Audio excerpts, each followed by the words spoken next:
கர்த்தருடைய பரிசுத்த நாமத்திற்கு மகிமை உண்டாவதாக.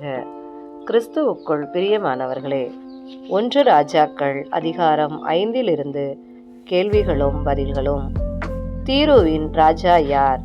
ஈராம். தன் ஊழியக்காரரை சாலமோனிடம் அனுப்பியவன் யார்? ஈராம். தாவீதுக்கு சகல நாளும் சிநேகிதனாயிருந்த ராஜா யார்? ஈராம். யாருடைய நாமத்திற்கு ஆலயத்தை கட்ட தாவீதுக்கு கூடாதிருந்தது? தேவனாகிய கர்த்தர். விரோதியும் இல்லை இடையூறும் இல்லை என்று கூறியவன் யார்? சாலமோன். தம்முடைய நாமத்திற்கு யார் ஆலயத்தை கட்டுவான் என்று கர்த்தர் கூறியிருந்தார்? தாவீதின் குமாரன்.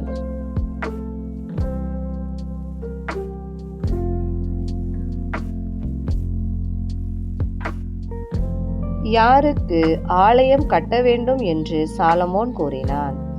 கர்த்தருடைய நாமத்திற்கு. சாலமோன் எங்கிருந்து கேதுரு மரங்களை வெட்ட ஈராமிடம் உத்தரவு கேட்டான்? லீபனோனில் இருந்து.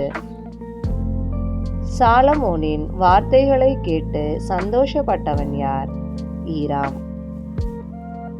தாவீதுக்கு ஒரு ஞானமுள்ள குமாரனை கொடுத்த கர்த்தர் இன்று சோஸ்தரிக்கப்படுவாராக கூறியவன் யார்? ஈராம்.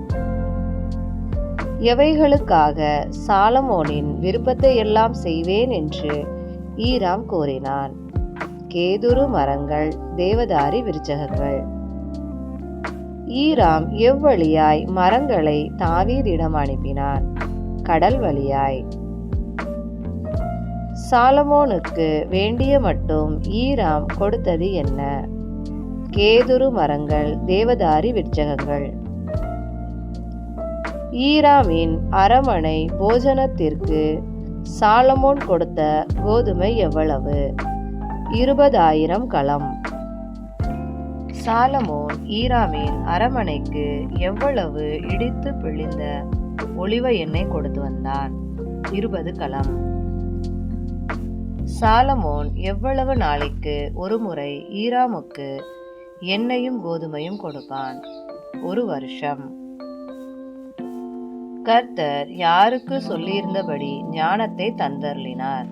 சாலமோன். ஈராமுக்கும் சாலமோனுக்கும் உண்டாயிருந்தது என்ன? சமாதானம். ஈராமும் சாலமோனும் டேஷ் பண்ணி கொண்டார்கள்? உடன்படிக்கை. சாலமோன் இஸ்ரவேலரில் எத்தனை அமஞ்சி ஆட்களை ஊழியத்துக்கு பிடித்தான்? 30,000. மாதத்திற்கு எத்தனை அமஞ்சி ஆட்கள் லீபனோனில் இருப்பார்கள்? 10,000. ஒரு மாதம் லீபனோனில் இருக்கும் அமஞ்சி ஆட்கள் எவ்வளவு நாள் தங்கள் வீடுகளில் இருப்பார்கள்? 2 மாதம். அமஞ்சி ஆட்கள் மேல் விசாரிப்புக்காரராய் இருந்தவன் யார்? அதோனிராம்.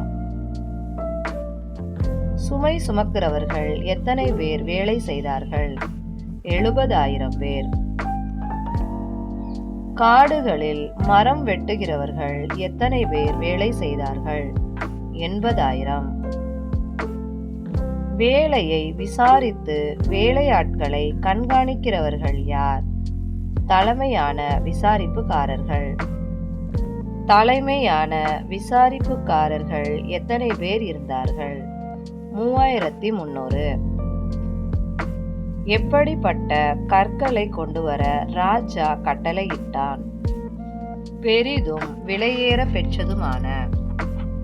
எப்படிப்பட்ட கற்களால் ஆலயத்துக்கு அஸ்திபாரம் போடப்பட்டது?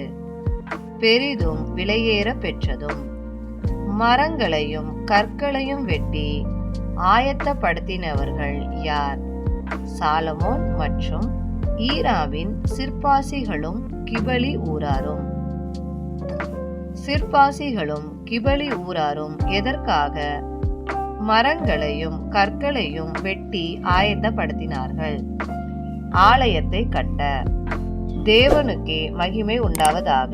ஆமென். கேள்விகள் வேதாகம புதில் புத்தகத்தில் எடுக்கப்பட்டவை. நன்றி.